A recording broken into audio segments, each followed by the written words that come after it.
यहाँ पर फिर सवाल में क्या कहा जा रहा है, यदि बहुपद इतना इतना का एक शून्यक दूसरे का क्या है व्युत्क्रमण है तो ए का मान ज्ञात करे। यहाँ पर क्या कर रहा है, कह रहा है एक शून्यक है जो दूसरा का क्या है उल्टा है। मान लो एक शून्यक दो है, कुछ मान लो A B C D Z कथु, अहाँ के मर्जी, जो मानना है उसको क्या करे मान ले, जो मानेंगे उसका क्या कर देंगे विपरीत कर देंगे। व्युत्क्रमण का मतलब होता है उल्टा, क्या कर देंगे उल्टा कर देंगे। तो पहले तो मान लो, तो क्या मानेंगे, मानेंगे माना कि एक शून्यक क्या है, मान के चलो एक शून्यक क्या मान ले हम, अल्फे मानना है तो अल्फे मान लो, जो मानना है एक्स माने तो एक्स मान लो, है ना। तो यहाँ हम मान लेंगे क्या अल्फा मान लो, तो इसका उल्टा क्या हो जाएगा व्युत्क्रमण क्या हो जाएगा, उल्टा व्युत्क्रमण क्या हो जाएगा 1/, क्या अल्फा नहीं है। तो एक शून्यक आ गया अल्फा, दूसरा शून्यक आ गया क्या 1/, अल्फा, है ना। अब हम चलेंगे सवाल पर। अब क्वेश्चन क्या है, ए इंटू ए स्क्वायर प्लस 9 पूरा का into x square plus 13x plus 6a, यही है ना समीकरण, यही है ना। तो समीकरण यही है, तो यहाँ पर a का मान कितना हो जाएगा बताओ, a का मान हमें हो जाएगा ए स्क्वायर प्लस 9 पूरा इंटू में रहेगा, फिर कॉमा बी का मान क्या आ जाएगा 13 और सी का मान कितना आ जाएगा 6a, है ना। अब तुम किसी पर या गुणनफल पर हो या अल्फा प्लस बीटा के योगफल के फार्मूला पर हो, दोनों में से किसी का एगो फार्मूला ले लो, उस पर हम क्या करेंगे बैठा लेंगे, ताकि एक समीकरण का क्या हो जाए निर्माण हो जाए।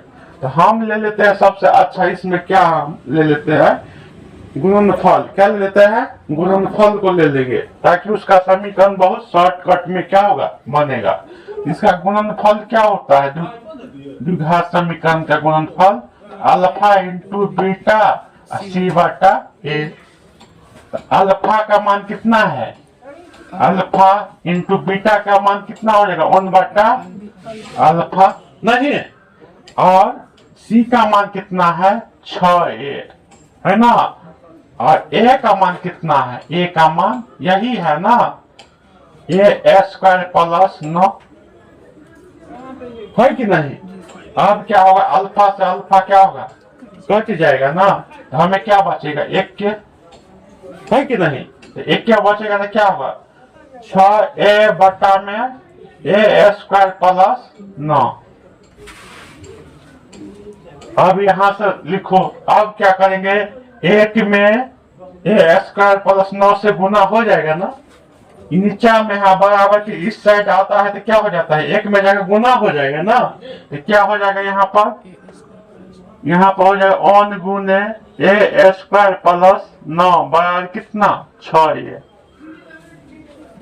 नहीं हो जाएगा 6a के बराबर हो जाएगा ना। अब 1 से गुना करेंगे तो हमें क्या आ जाएगा ए स्क्वायर प्लस 9 बराबर 6a। अब क्या होगा 6a को हम इधर लाएंगे, क्या करेंगे इधर, तो क्या हो जाएगा ए स्क्वायर माइनस 6a सजा के लिख रहे हैं।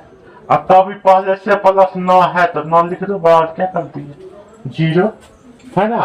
अब इसका हम क्या करेंगे गुणनखंड, तो कैसे होगा ए square minus 3a minus 3a ना, अब प्लस कितना हो जाएगा 9 बराबर 0 नहीं। अब क्या हो जाएगा, मान के चलो दोनों में है ना, देखो कैसे होता है, इसका मतलब होता है दोनों संख्या को जोड़ने पर 6 आना चाहिए और गुना करने पर कितना 9। तो -3 और -3 के गुना करेंगे तो प्लस हो जाएगा, और 3 तिया 9। अब इसमें कॉमन क्या चीज ले लेंगे बताओ तो, ये ले लेंगे, ये क्या हो जाएगा कॉमन के रूप में, तो हमें यहाँ क्या होगा a -3 नहीं। अब क्या होगा यहाँ पर कॉमन क्या होगा -3 लेंगे हम, यहाँ पर 3 क्या लिए कॉमन ना, तो हमें क्या हो जाएगा a माइनस 3 बराबर कितना 0। कहने का मतलब क्या, माइनस कॉमन लेते हैं तो जहां जहां माइनस रहेगा तो वहां क्या हो जाएगा प्लस, और जहां प्लस रहेगा वहां क्या हो जाएगा माइनस। तो माइनस कॉमन लिए तो यहाँ पर माइनस लगल है तो क्या हो गया प्लस हो गया, यहाँ पर प्लस था तो क्या हो गया माइनस। ये दोनों क्या है एक ही रंग का है ना, तो क्या हो जाएगा बताओ a minus A into A minus A, है कि नहीं। अब क्या हो जाएगा, अब हो जाएगा यहाँ पर एक बार a माइनस 3 बराबर 0, तो इसीलिए a का मान कितना आ जाएगा 3। फिर यहाँ पर a माइनस 3 बराबर 0, तो इसी प्रकार a का मान कितना हो जाएगा 3 आ गया। तो a का मान क्या होगा, a का मान कितना आ गया 3, वही हमको क्या करना था निकालना था। सिर्फ यहाँ पर हमको a का मान ही निकालना था न कि बुक पर, है ना। तो हम a का मान क्या किए निकाल दिए और हो गया मेरा।